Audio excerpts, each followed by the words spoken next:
Everyone, I would like to welcome you to our first seminar in the seller downsizing series. Tonight, we're going to be talking about equity and how much equity you've grown in your home in the Lehigh Valley. And I think this number is going to surprise a lot of people, especially if you've been in your home for a long time.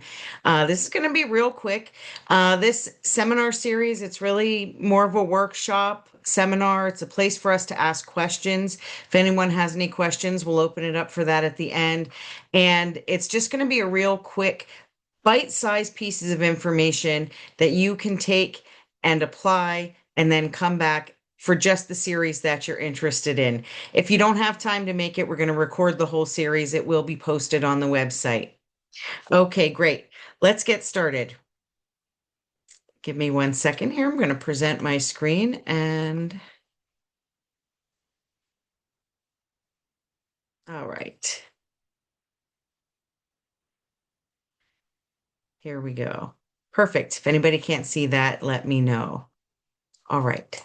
So tonight's topic is the $173,000 secret that's hiding in your equity. So what's really interesting is that the Lehigh Valley has come a long way in really just the last 5 years. Everyone talks about the 2006 bubble, and we remember what happened after that, anyone who's been around here since then. But after that peak, after the market crashed around 2010, 2011, homes that were purchased in that time frame, well, really anybody's home, really didn't gain an equity at all for about 10 years. I mean, we just sat here with nothing going on. The price you purchased was the price that your house was still worth when you went to sell it. So that was really kind of concerning for a long time. And then when COVID hit, we finally we finally came back, and we came back with a vengeance. So from 2020 to 2021, overall, we gained, I want to say something like 65% equity from where we were. And so that made up for the stagnation that we saw for the 10 years prior to COVID and the 2020 bump in equity. In 2018, the Lehigh Valley was on Barron's top 10 list of most undervalued real estate. So, considering the proximity to New York and Philadelphia, the prices here were much lower than other areas with a similar location. So, this was really the place to be. So, anybody who's here who has purchased, here in the Lehigh Valley, it's a good place to be, and you should be in a good place from an equity position. So we'll move on to the next one. At least I will try to. There we go. So finding out what your equity is, I put my winter coat on the other day and I stuck my hand in the pocket, and 20 bucks was in there. And it's like a present you leave for yourself when you put your winter coat away for the year before. And that's really what equity in your home is like. You buy your house because you need a place to live, and you live there, you enjoy it. You do the things that you need to do while you're there. You make upgrades because you want to enjoy the upgrades. But when it comes time to sell, when you start to think about selling, even if you're a couple of years away from that, that equity has been building in the background. You haven't been doing anything other than just paying your mortgage. And it's kind of like that $20 that you left in your coat pocket for yourself. It's a little bit of a surprise. Today, I think a lot of people will look at Zillow. They'll see what their value is listed on Zillow. They might ask their neighbor, but a lot of people don't know their actual equity, and this would be the real cash that you could walk away with if you sold today. And if you're trying to plan for your next chapter, whatever that may be, whether you want to move out of state to be closer to your grandchildren, whether you want to move to your forever home, and that is in the mountains or by the beach, whatever it is, you can't really plan for that unless you know how much cash you have available to do it. And that's why your equity is so important. So let's look at the next page and we'll see a little bit about the history of the equity.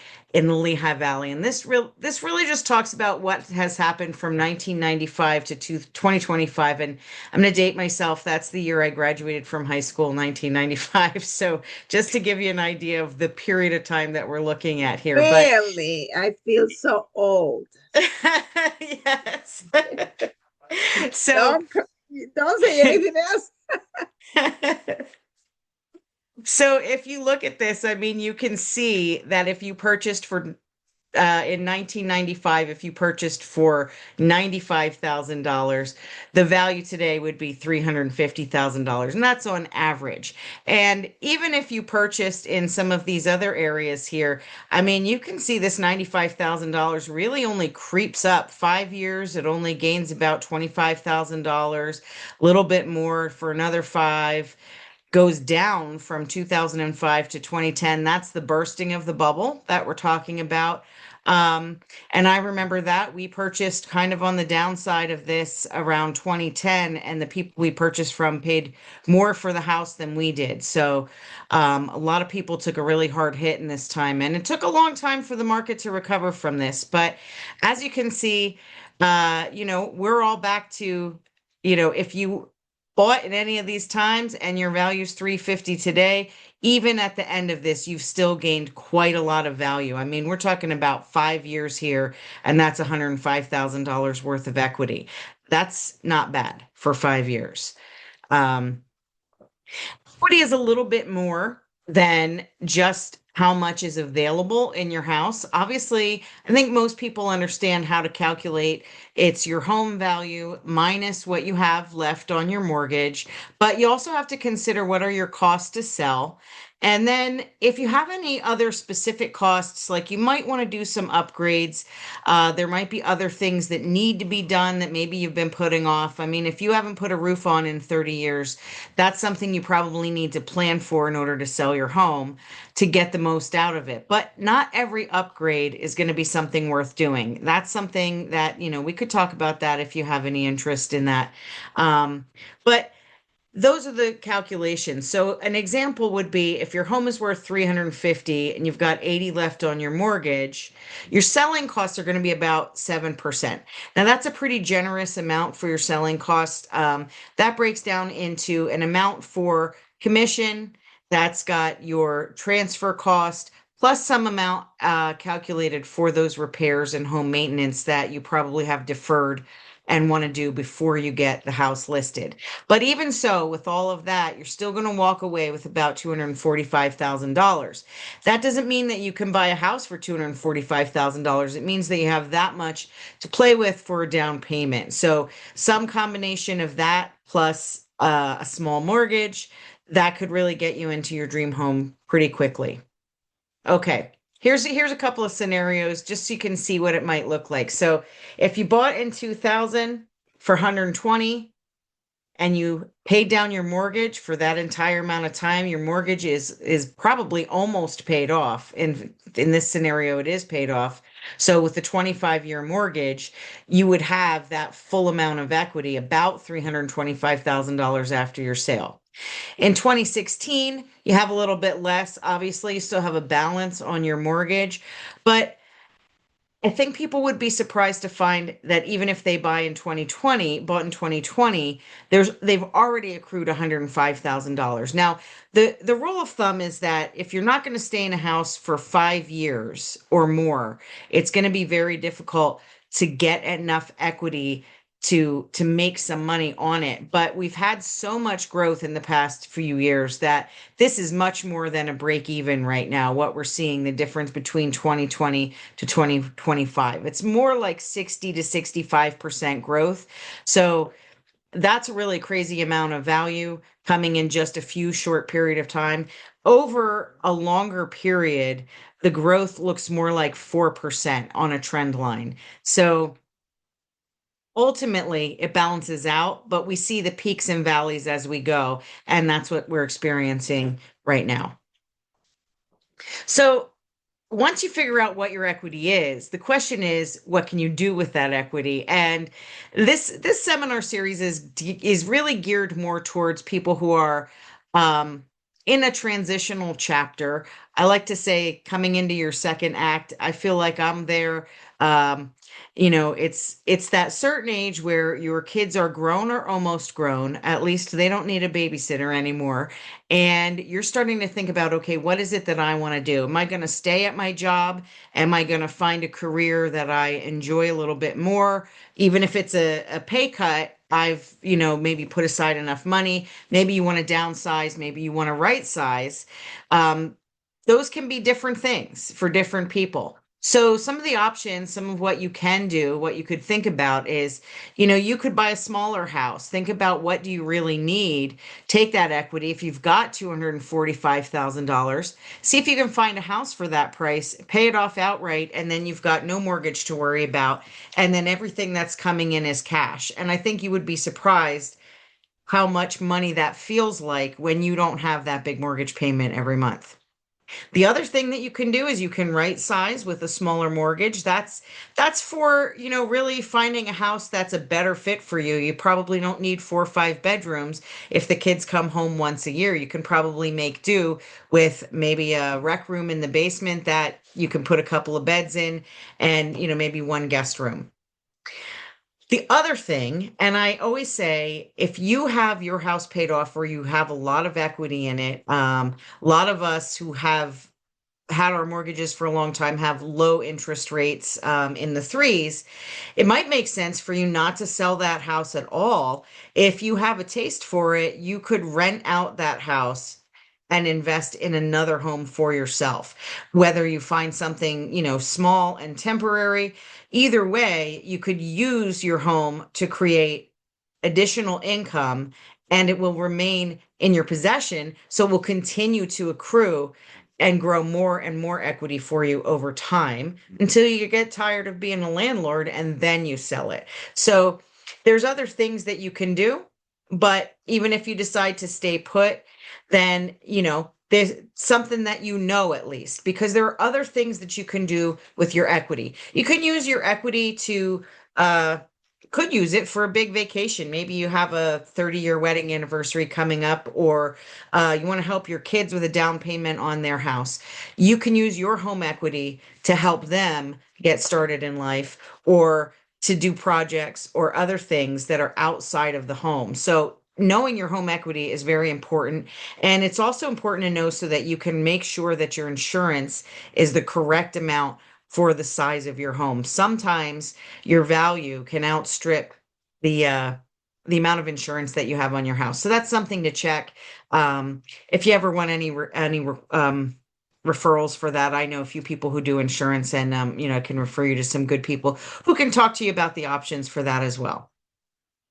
Okay, so how do we calculate our equity? It's pretty simple. We talked about it a little bit. First, you're going to find your home's current value. Now, there's a couple of different ways to do this. The best way for you to do that is to call me and let me give you what's called a CMA or a comparative market analysis.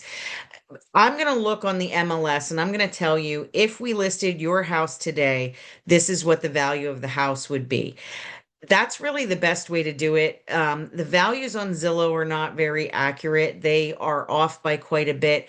And, you'll see other places. There's a lot of places that use these automated home valuations, and they're national. And they take an algorithm from the back end and they come up with a value. I know that when I get my mortgage statement, it tells me what the value of my home is worth, and it's $100,000 less than what my house is worth. Like they have no idea. So that's number one. Find the value of your home today. Number two, check your mortgage balance. That's pretty easy. Most of us have an app. We can go online. We can look at our latest statement. That's going to tell you how much you owe on your mortgage balance.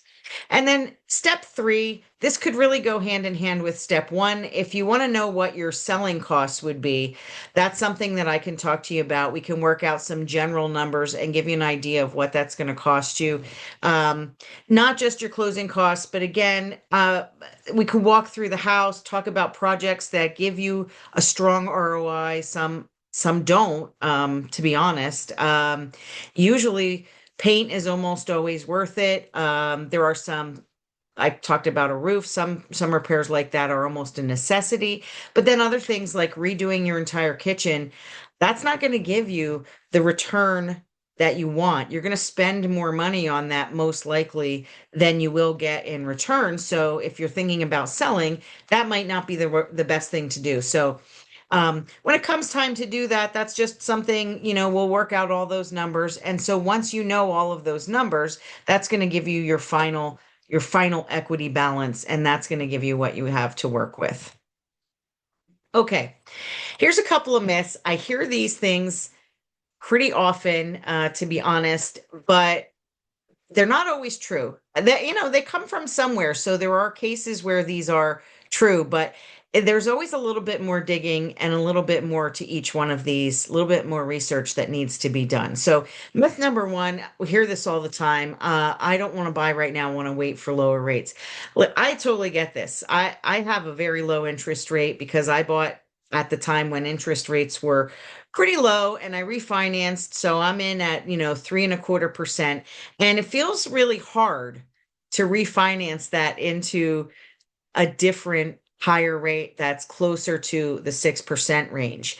But the truth is that rates may never get back to that low rate. And while those rates are not going to go back down, you're paying for more house than you need. If that's what you're thinking about doing, if you're thinking about downsizing and you've got 4 or 5 bedrooms and you've got this 5,000 square foot house and you've got acreage or whatever it is, you are paying more taxes, you're paying more maintenance, it's costing you more time to maintain that property. And this is not the lifestyle that you want. So waiting for lower rates, sometimes it doesn't even make sense from a financial perspective, but it really often doesn't make sense from an emotional perspective, and as far as planning for your future. So, number two, equity doesn't matter unless you're selling. I touched on this. There are definitely things that you can do with your equity. Again, you can borrow against it for emergencies. You can know that you have it there. You could potentially get a short-term home equity loan to pay down some other debt that you have, and then make a big push to pay that off so that you can retire with a little bit more freedom and having less bills to pay once you maybe go on Social Security or on a more fixed income. And number three myth is that Zillow is accurate. It doesn't have to be Zillow. You'll see the home estimates everywhere, but the truth is that their estimates are off by quite a bit. And I'll tell you a good example. I'm going to use my own house for an example. I live in Steel City, which is in Lower Saucon Township, and I am across the river from Freemansburg. And when they do the values, they value my home against homes that are, I could probably throw a rock and hit them. That rock has to be thrown across the Lehigh River, but that's the homes that they're using to value my house because the place where I live doesn't have a lot of sales. So in order to get enough sales, for them to come up with a number, they're using properties that are nowhere near the right place for my house. So and everyone who lives in the Lehigh Valley knows you can drive 10 blocks and be in a completely different area with completely different homes and values. And that's what these big aggregates don't understand. When you get your Zestimate or your estimate online, they don't understand that, and the algorithm can't really calculate for that. And in addition to that, it really isn't very good at calculating for individual houses with a unique style that have different amounts of desirability. I mean, if you have a center hall colonial or if you have maybe a split level, one of those is going to be more desirable to buyers than the other. But without looking at the bigger picture, you can't tell, does it have a corner lot? Is it in a quiet neighborhood? All of that stuff. None of that is going to be something that the algorithm can calculate. Okay, this is what's happening in the Lehigh Valley right now. This is for December 2025, our market snapshot. So the current median price in the Lehigh Valley, this really is all of Lehigh and Northampton County. I don't include the outlier data because there is some data from the Poconos and Carbon and Monroe, and that really will skew this. So this is really just the two main counties. It's going to be your right down the 7822 corridor. $350,000 is the median home price. Um, Average days on market is 22. This used to be, I mean, during the pandemic, this was one day. I mean, there were times when this was so short, you almost couldn't even calculate. It would only stayed on long enough for the agent to accept the 20 offers that were coming in. But this is gradually increasing. And while we are still soundly in the seller's market where the sellers have bargaining power, we are moving more towards a buyer's market. The indicators are very, very slow, but they are happening. And that number 22, what's very important about that number is that homes that are properly staged and priced correctly, it says underneath there, average for well-prepped homes. Those homes are selling even faster than that. A lot of homes are still selling in that 5 to 10 day range. And part of the reason it's even taking them that long is because the agents listing them are giving the buyers a chance to get in to see them before they're closing it, before they're accepting all of the offers.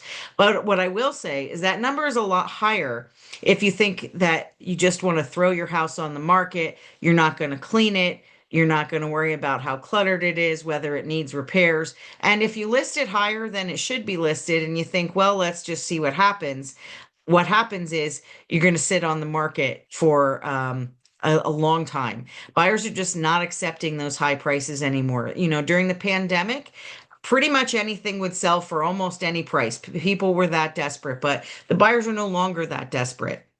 Along with that 22 days on the market, we're also starting to see a lot more home inspections, which is good for the home inspectors. I feel bad. They had no work for a long time there. A lot of them had a hard time staying in business, but they're starting to come back.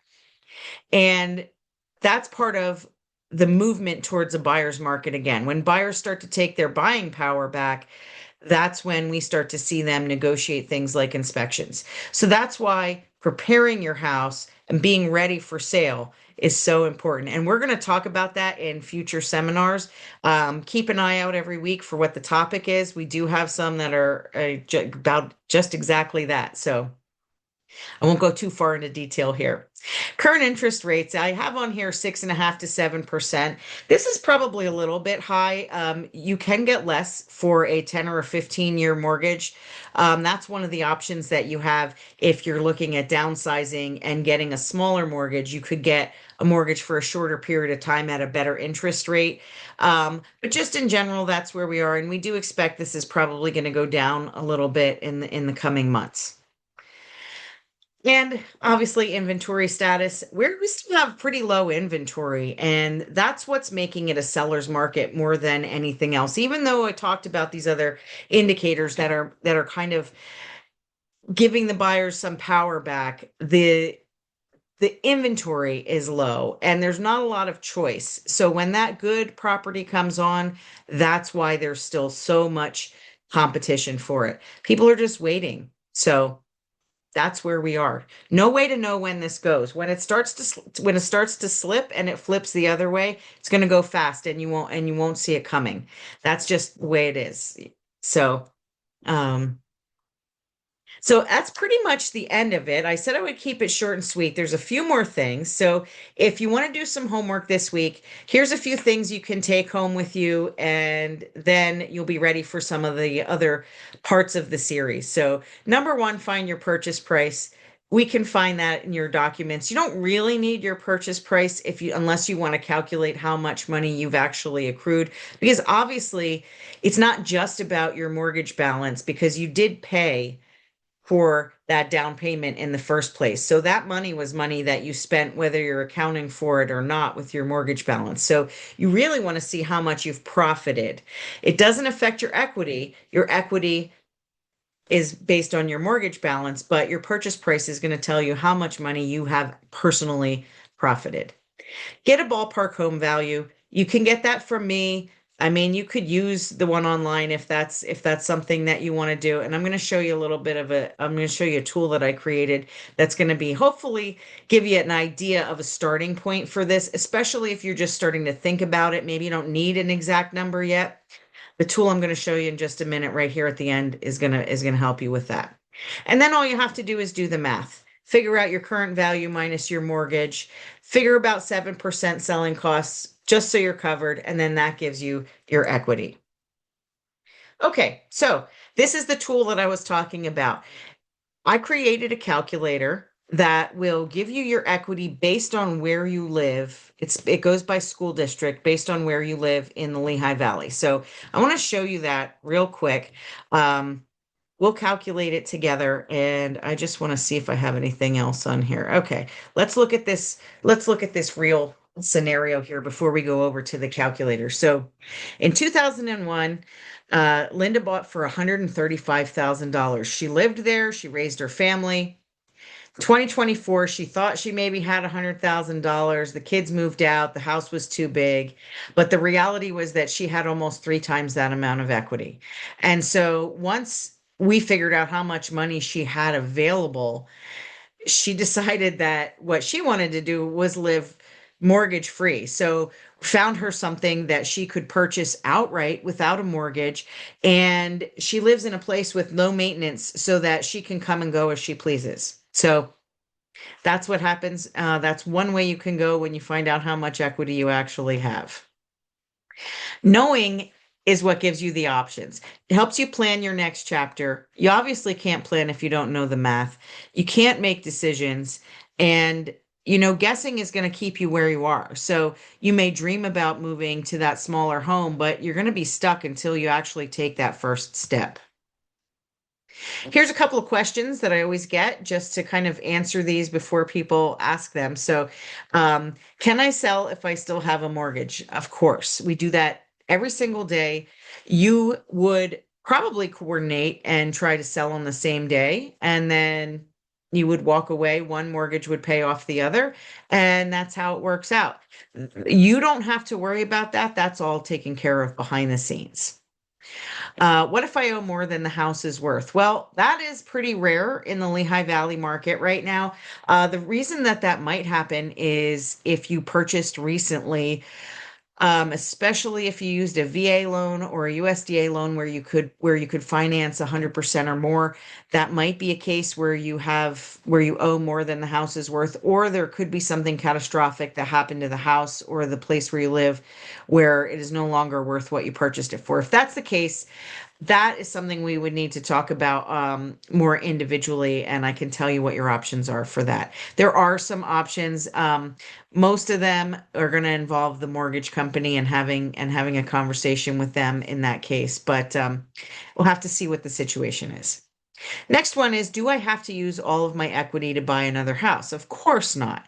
This is your money. So if you don't want to buy a house, you can go on vacation, you can invest it, you can buy a duplex, rent out one side and live in the other. You can rent an apartment if that's all you want. You can stay in an Airbnb. You can go on a cruise permanently. I don't know how much that costs. I've heard that people do that. I don't know if that's true or not, but really, whatever you want to do, it's completely up to you. Last one is, what if I'm not ready to move yet? Of course, that's fine. Knowing your equity now helps you plan for when you are ready. And the timeline for selling is not 30 days, it's more like 6 months. So I'll talk a little bit more in some of the upcoming seminars about how you prep for that and the timeline for selling. But if you're thinking about coming on the spring market, we should be having conversations now about the things that need to happen before your house is listed. Okay? All right. So does anybody have any questions before I show the calculator? I'm gonna guess not. I see my friend Claudia there. I know she doesn't have any questions. Okay, all right, let's look at the calculator real quick. And you guys are going to have to tell me if you can see it. Can you see this? Yes. Yeah, you can see it. Okay, great. Perfect. So we'll send out the link to this. This is on my website. This is a calculator that I built. It's pretty cool because I took the data from the MLS for um, all of the years from 2002 to present, and I aggregated it, and then basically I give you your actual increase by school district. So one thing is when you look at the data, you'll see that values in Allentown, they did not go up as much as values in Nazareth or Parkland, for instance. So if you really want to get a little bit of a better idea, this is going to be better than your general estimate on Zillow, but it's still not as good as a CMA, but it's going to get you much closer. So let's just put an example in here. Let's say that I bought in Nazareth in right now, it only goes back to 2002, but let's go back to 2004. Let's say our purchase price was 250 and maybe we put $25,000 down. So we'll put our original mortgage and then let's see, 2004 interest rates. We'll just put 6% just to put something in there and then calculate the equity button and that's pretty much it. So what you can see is that the estimated home value, that's not looking very correct. $282,000. Okay. Remaining loan balance 112. And then your equity would be 169.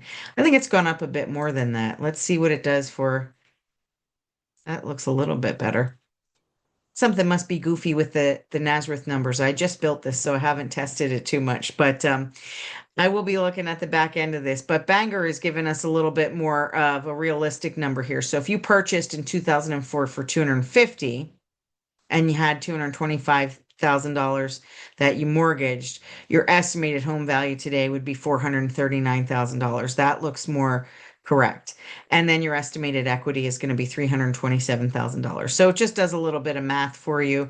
We can put a couple of different scenarios in here. I did one in Saucon Valley earlier. If we purchased in 2010, and let's say we purchased for 230, and we mortgaged 180, and the interest rate was 3.25. Let's just check that out and see what happens. Okay, so that house 200 went from 230 in 2010 to $434,000. So that one gained quite a bit of equity. And we know that's the case from 2010 on. So that's pretty much it for tonight. So if anybody has any questions, you know where to find me. Otherwise, thank you for coming. And I only went over by 4 minutes, which is super good for me because I'm a long talker. So thank you Thank you for very coming. much. Yes. Bye bye. Bye. Goodbye.